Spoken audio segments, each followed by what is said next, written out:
बिस्मिल्लाहिर्रहमानिर्रहीम अस्सलाम वालेकुम। बेटा प्रीवियस लेक्चर में हम लोग डिस्कस कर रहे थे कोऑर्डिनेट सिस्टम को और इसका ज़रा इंट्रोडक्शन वगैरह हम लोगों ने देखा। आज हम लोग आगे बढ़ने से पहले जो हम लोगों ने इक्वेशंस के चैप्टर को कंप्लीट किया था मेरी बुक में से, उससे रेलिवेंट जो आप लोगों की क्यूरीज वगैरह हैं, हम सबसे पहले इनको डिस्कस कर लेते हैं। उसके बाद वापसी हम लोग कोऑर्डिनेट सिस्टम पर आ जाएंगे। अच्छा बेटा, ये 20 बड़ा सिंपल सा क्वेश्चन था। इसको तो आप वैसे अगर कैलकुलेटर पे भी सॉल्व करते हैं ना, तो इसने सॉल्व हो जाना था। 8 raise to power 2x - 4 is equal to 16x।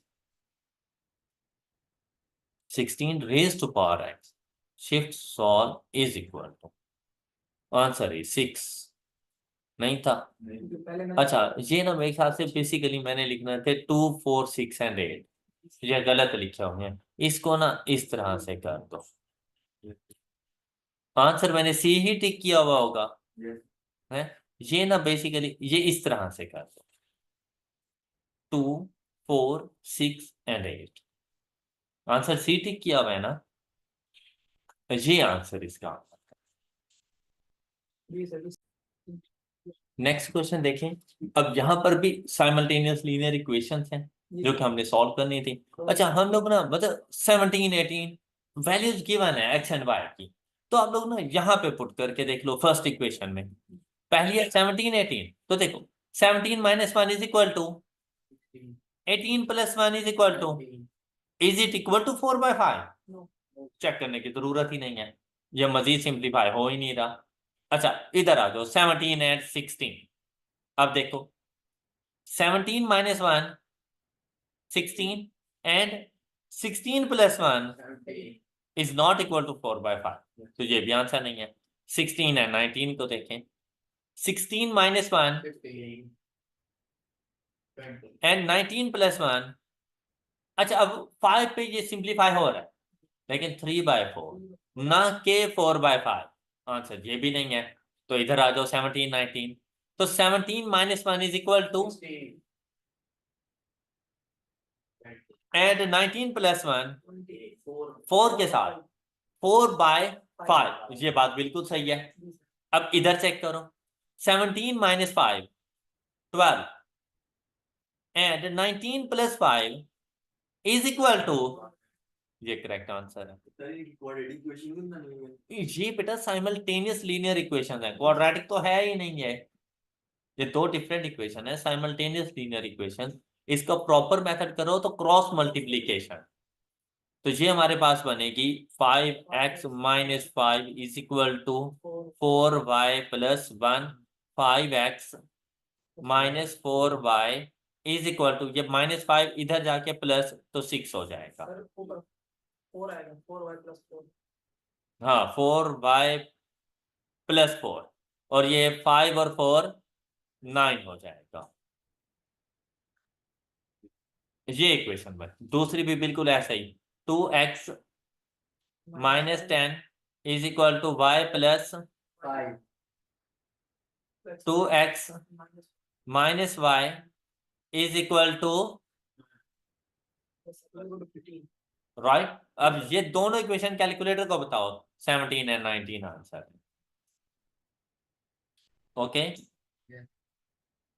अच्छा, अब इधर बेटा ये सिंगल हमारे पास, अगर सिंगल हमारे पास ये इक्वेशन मौजूद है, आप इसको तो डायरेक्ट कैलकुलेटर के डिस्प्ले पे सॉल्व कर लो वैसे ही। ये देखो x + 3 x - 2 -8/3 is equal to x + 3 and x - 2 shift solve equal to. और थोड़ी देर फिर वेट किया करो, क्योंकि कुछ इक्वेशन ऐसी होती हैं जो थोड़ी सी कॉम्प्लेक्स होती हैं, तो कैलकुलेटर को ना कुछ टाइम चाहिए होता है, तो इसको सॉल्व करने दिया करो। अब यहाँ पर इसने भी जवाब दे दिया कि भाई सॉल्व नहीं हो सकती। x + 3 x - 2 -8/3 is equal to x + 3 x - 2। Equation बिल्कुल सही थी। अगर इनकेस ऐसा कभी हो जाए, फिर ऑल्टरनेटिव अप्रोच के ऊपर आ जाओ। अब ऑल्टरनेटिव अप्रोच हमारे पास क्या है? नहीं, वो प्रीवियस आंसर था 6। जब आप लोग शिफ्ट और सॉल्व की प्रेस करते हो ना, तो वो प्रीवियस सॉल्यूशन होता है। इज इक्वल टू प्रेस करते हो तो करंट सॉल्यूशन आता है। अच्छा, अब यहां पर देखें, जब इसको सॉल्व करेंगे तो left and right hand side अलग अलग डील करोगे। ये देखें, एक्स की फर्स्ट वैल्यू 4 पुट करते हैं। 4 + 3 7 डिवाइडेड बाय 4 - 2 2। मतलब आप इस तरह से कर सकते हो, -8/3 इज इक्वल टू 5/6। तो यहां पर चेक करो, 4 + 3 7, 4 - 2 is equal to 2, 7/2 is not equal to 5/6। तो 4 आंसर नहीं। तो हम लोग चले जाएंगे 5। तो 5 + 3 डिवाइडेड 5 - 2 -8/3 इज इक्वल टू 0। अब 5 के साथ left hand side 0। 5 + 3 8 and 5 - 2 is equal to 8/3। तो ये भी हमारा आंसर नहीं है। 6 को चेक करते हैं। 6 + 3 9, 6 + 3 9/6 - 2 4 -8/3 इज इक्वल टू -5/12। अब यहां पर देखें, 6 + 3 9 divided by 6 - 2 is equal to 9/4। तो ये भी आंसर नहीं है। 2 के साथ 2, ये देखें infinity. 2 - 2 is equal to 0। 2 - 2 is equal to 0 infinity. ये करेक्ट आंसर। ओके। अदरवाइज अगर आप लोग यहां पर देखते हो, ये देखो,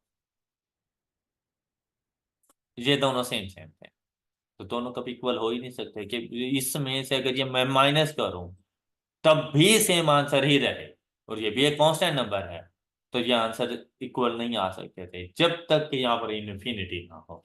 तो इन्फिनिटी कैसे आएगी? जब डिनोमिनेटर 0 हो जाए। डिनोमिनेटर 0 कब होगा? जब एक्स की वैल्यू 2 पुट कर दो।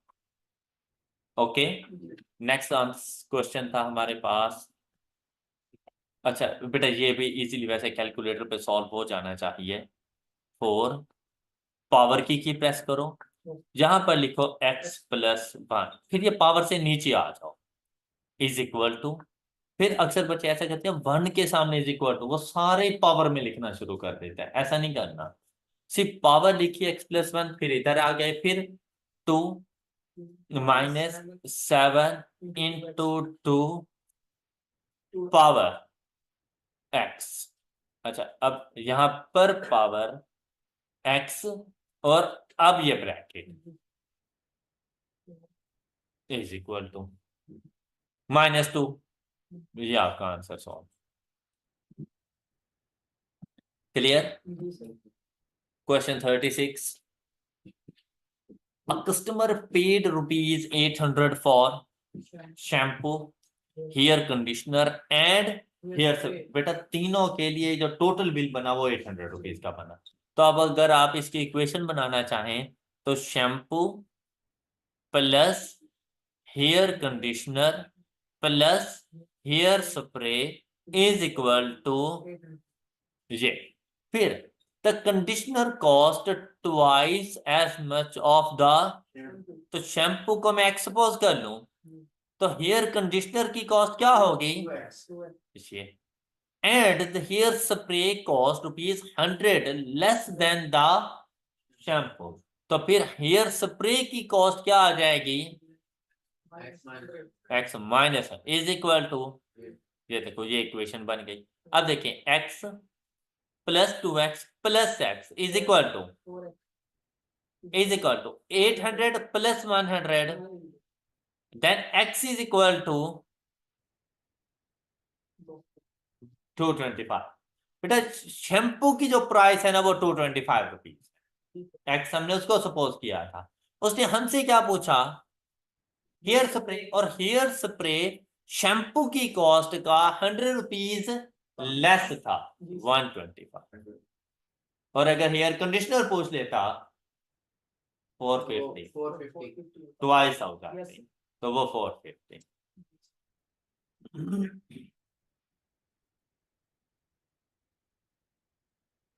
42.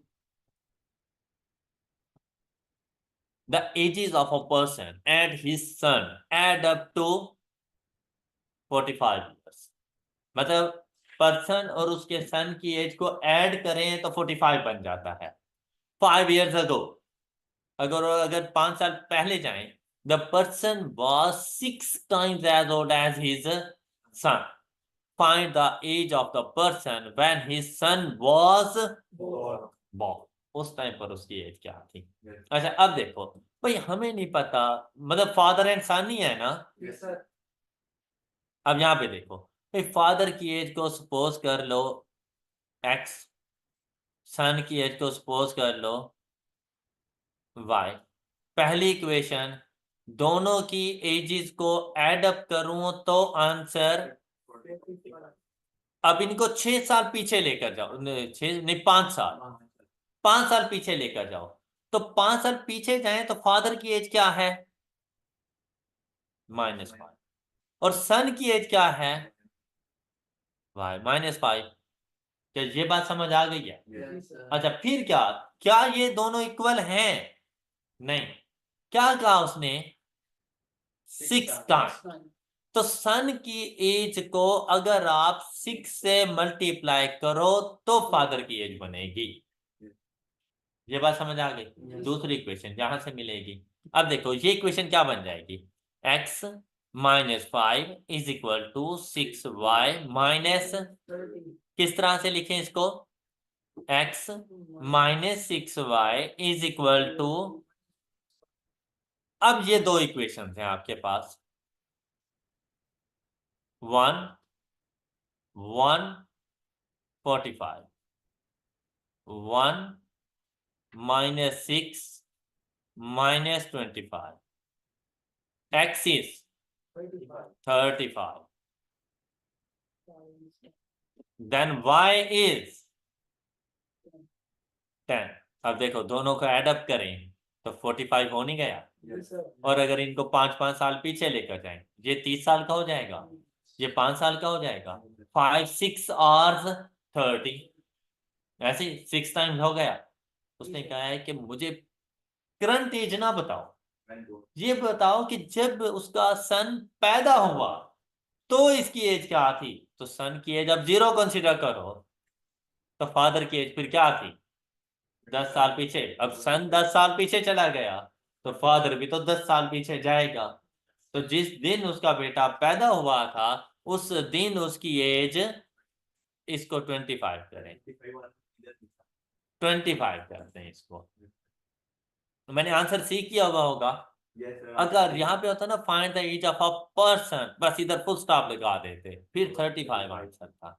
लेकिन जब है ना when his son was born, तो फिर 25 इसका आंसर बन जाता है. इसको आप ठीक करते हैं.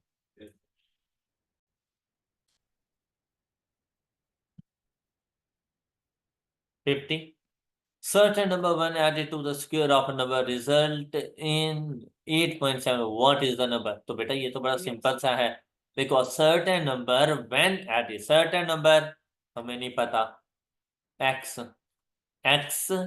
when added to the square of the number, the result is, बेटा ये क्वाड्रेटिक इक्वेशन आपके पास बन गई है. आप इसको लिख सकते हैं x² plus x minus 8.7 is equal to, और जाकर इसको सॉल्व कर लें,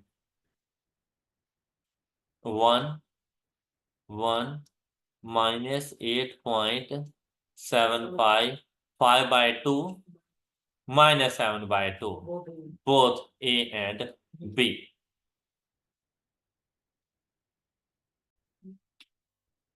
जी बेटा, नेक्स्ट क्वेश्चन हमारे पास थे 55. देखें, इन अ क्रिकेट मैच, बाकी सारे क्वेश्चन तो आप लोगों ने सॉल्व कर लिए थे ना. इन्हीं क्वेश्चन में इश्यूज थे. In a cricket match bye runs were double of the, मतलब एक्स्ट्रा रन्स हमारे पास होते हैं ना. तो मतलब अगर 9 बॉल्स 5 हुई है ना, तो बाय रन्स 10 है हमारे पास. क्लियर? वैसे हमने 5 सपोज किया अभी. मतलब अगर 9 बॉल एक्स हैं तो बाय रन्स 2x है हमारे पास. the remaining score was greater by 6 then 12 times the number of, और कहते हैं कि जो बाकी के स्कोर है ना वो greater by 6 then 12 times the number of, कहते हैं कि बाय रन्स को अगर 12 से मल्टीप्लाई करें और फिर इसमें 6 ऐड करें तब जाके आपके पास रिमेनिंग रन्स बनेंगे। फिर क्या करें, if total score were 276 how were the runs obtained, total score was 276। अच्छा, मतलब नो बॉल एक्स्ट्रास के अलावा बाकी रन कितने हैं हमने ये बताने हैं। अब देखिए बेटा, कुछ होती है एक्स्ट्रा, मतलब नो बॉल प्लस बाय के रन और फिर रिमेनिंग रन एक्स्ट्रा के अलावा जो हम लोगों ने खुद बनाए हैं, ये सब ऐड करें तो 276। अच्छा, फिर नो बॉल है एक्स, तो बाय के रन, ये बात आप सबको समझ आ गई। फिर प्लस ये वाले रन रिमेनिंग रन, कितने remaining run was greater by 6, greater by 6 किससे, 12 टाइम्स द नंबर ऑफ, तो बेटा बाय रन 2x है, क्या 12 multiplied by 2x plus 6 is equal to, ये जो है ना आपके पास ये रिमेनिंग रन्स है। अब यहां से x की वैल्यू पहले फाइंड कर लें, x plus 2x plus 12 into 2x plus 6 is equal to 276। 10 x is equal to, अच्छा देखें नो बॉल है 10, तो बाय के कितने होंगे 20, टोटल एक्स्ट्रा कितने हो गए 30, 276 में से 30 गए, ये रिमेनिंग रहा।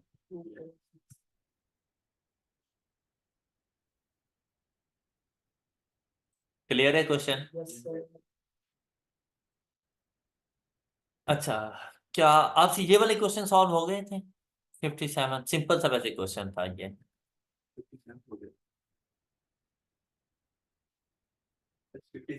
1 रुपी 2 रुपी कोइंस वगैरह मौजूद थे, तो उसके हवाले से ये एक सिंपल सा क्वेश्चन था जी। 56 है। 56 customers are asked to stand in the line. If one customer is extra in a line, then there would be 2 less lines. If one customer is less in lines, there would be 3 more lines. Find the number of customers. इसको students को ना customer करते हैं फिर in the, नहीं, find the number of customers बस, या फिर ऊपर वाले कस्टमर्स को स्टूडेंट्स करते हैं। ऑलराइट, ये एक इंपॉर्टेंट क्वेश्चन था। अब यहां पर देखें बेटा, क्लास में जितने मर्जी स्टूडेंट्स हों कैसे काउंट कर लेंगे कि अगर नंबर ऑफ रोज को, नंबर ऑफ रोज या लाइंस को number of students in one line के साथ मल्टीप्लाई कर दो तो आपके पास टोटल नंबर ऑफ स्टूडेंट्स आ, ऐसे ही है ना। अच्छा, अब इन्होंने क्या कहा भाई, हम लोगों ने, हमें ये नहीं पता कि हमारे पास टोटल नंबर ऑफ लाइंस कितनी है, टोटल नंबर ऑफ स्टूडेंट्स कितने हैं। हम यहां पर ये देख लेते हैं कि number of lines x, number of students in one line y। क्या आपको ये बात समझ आ गई है? तो टोटल नंबर ऑफ स्टूडेंट कितने हो जाएंगे xy, total number of students कितने हो जाएंगे lines multiplied by number of students in one line, x multiplied by y, xy। अब इसकी कंडीशन पर आते हैं, कहते हैं one customer is extra in a line. बेटा अगर एक लाइन के अंदर स्टूडेंट्स को ज्यादा कर दोगे ना तो नंबर ऑफ लाइंस कम हो जाती हैं। तो पहली कंडीशन आपके पास क्या बन रही है कि अगर नंबर ऑफ स्टूडेंट्स कस्टमर को स्टूडेंट कर दें एक्स स्टार, तो कितने बन जाएंगे? y plus 1। Number of lines 2 कम हो जाती हैं, तो क्या नंबर ऑफ लाइंस आ जाएंगी हमारे पास? क्या? x minus 2। ये एक, लेकिन क्या टोटल नंबर ऑफ स्टूडेंट्स में कोई फर्क पड़ेगा? एक्स वाई ही रहेंगे, total number of students same रहेंगे, तो is equal to x y. ये बात समझ आ गई?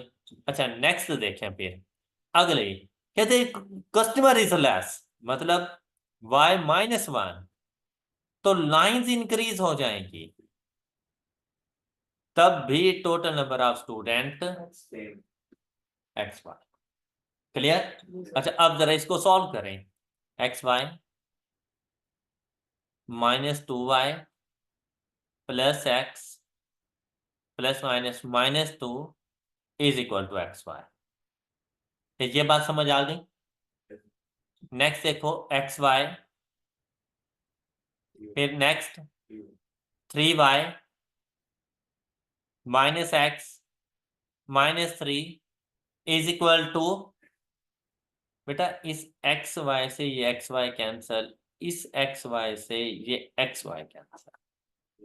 अब ये एक इक्वेशन क्या, x minus 2y is equal to 2, simultaneous linear equations की फॉर्म में। और यहां से देखो minus x plus 3y is equal to 3। Okay, अब जाके सॉल्व कर लें इसको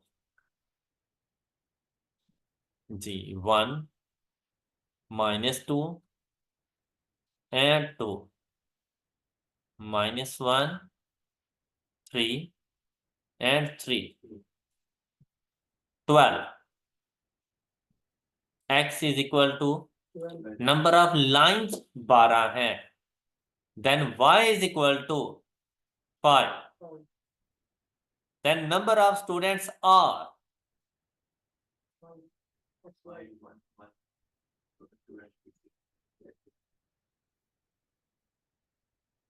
ओके। नंबर ऑफ लाइंस पूछता तो हम लोग कह देते नंबर ऑफ लाइंस 12 है, नंबर ऑफ स्टूडेंट्स पूछता तो हम लोग कह देते 5, number of students in one line.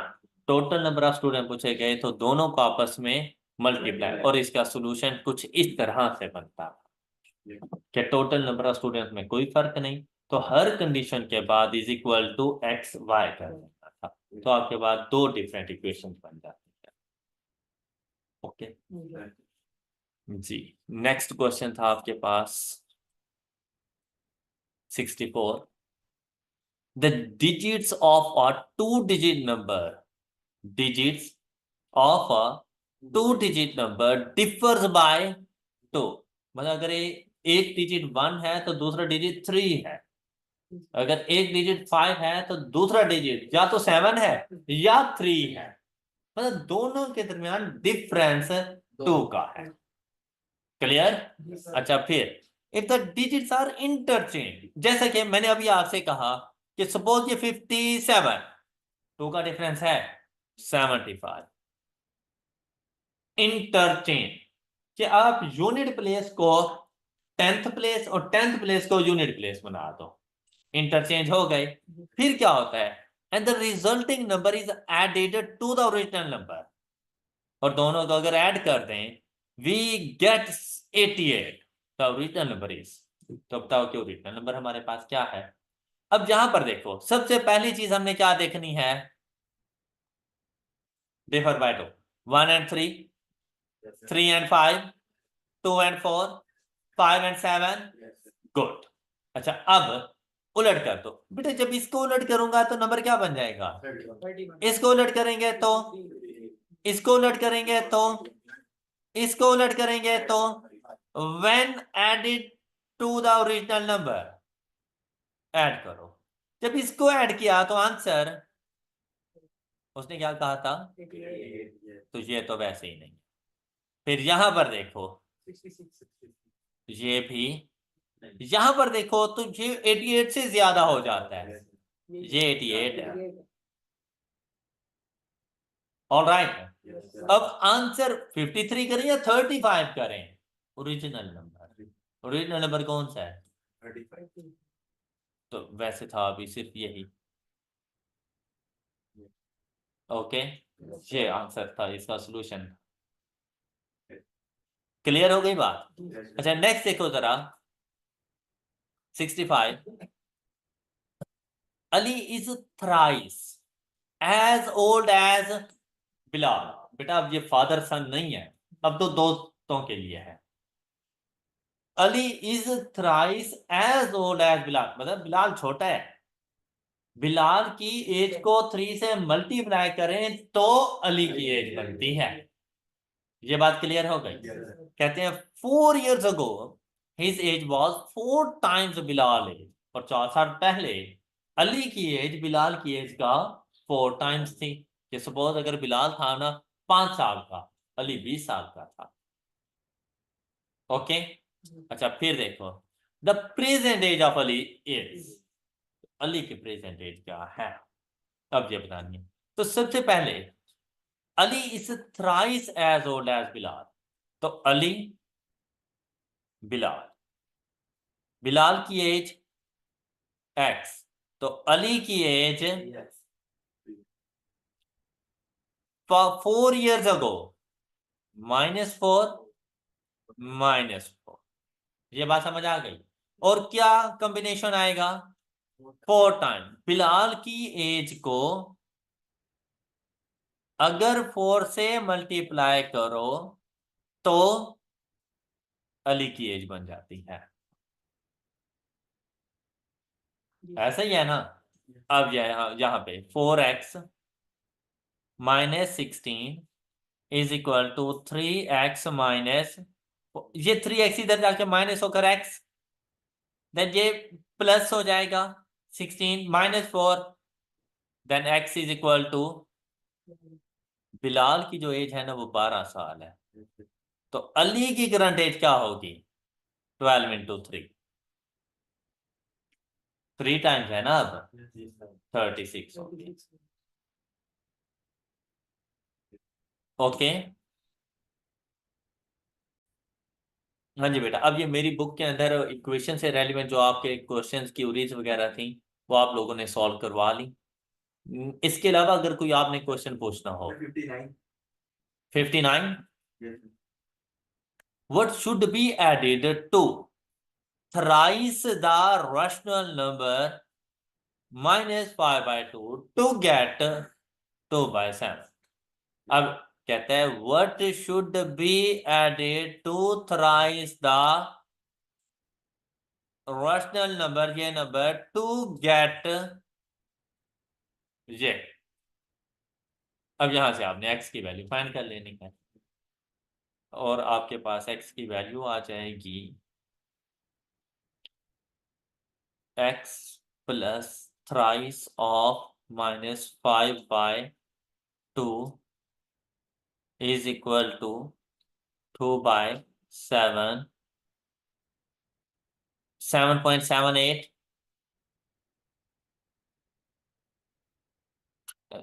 109 divided by 14।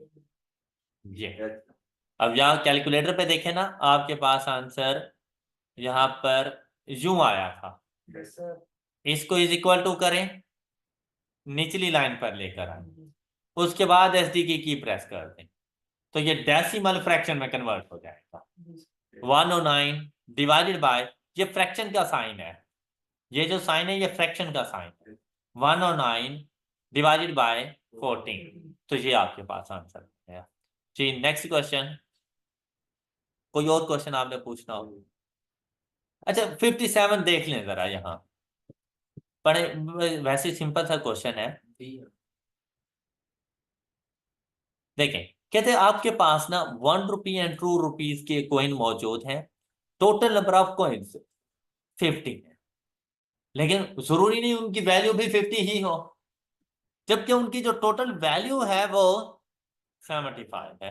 कहते हैं the number of ₹1 and ₹2 coins on. अब सबसे पहले आपने तो 50 पूरा करना था, जैसा कि 35 15 50 15 35 तब भी 50, 35 20 25 25 तो एक तो एलिमिनेट हो गया ना।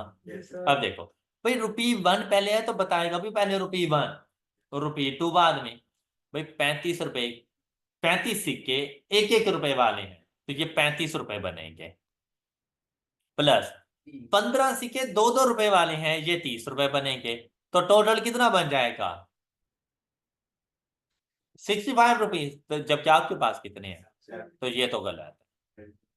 अच्छा सी पे चलें तो फिर ये 15 plus 35 into 2 is equal to, तो ये भी गलत है क्योंकि हमें 75 चाहिए था। 25 plus 25 into 2 is equal to, ये करेक्ट आंसर है।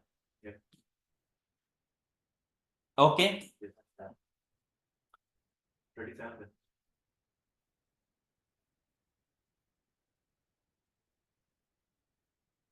जी 37। अच्छा देखें,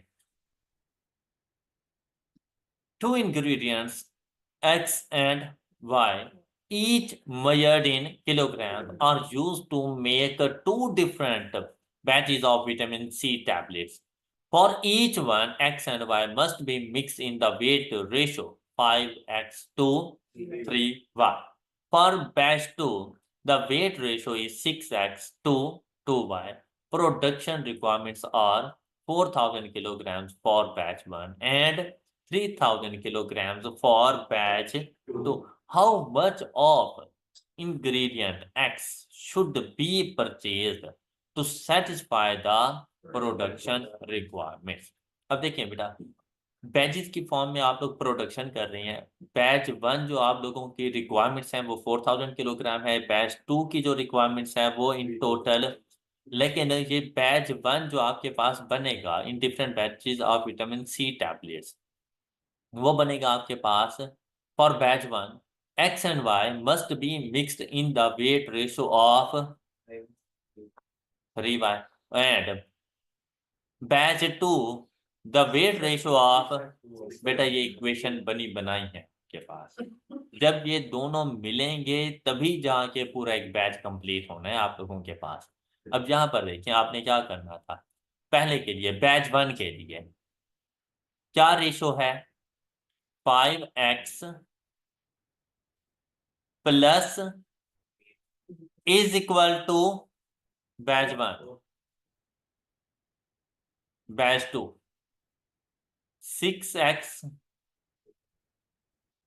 इज इक्वल टू, और जाकर आपने इसको सॉल्व कर 5 3 4,000 6 2 and 3,000. The X is 125, Y is 1125. आपसे क्या पूछा गया 125, राइट जी। और कोई क्वेश्चन? तो आज के लेक्चर में बेटा मेरी बुक में से भी इक्वेशन से रेलिवेंट जो आप लोगों की प्रैक्टिस क्वेश्चंस वगैरह थे वो सारे सॉल्व हो चुके हैं। ओके, तो इंशाल्लाह नेक्स्ट लेक्चर में ही हम लोग जाकर कोऑर्डिनेट सिस्टम को इन डिटेल डिस्कस करेंगे। That's all for today. अपना ख्याल रखें। अल्लाह हाफिज।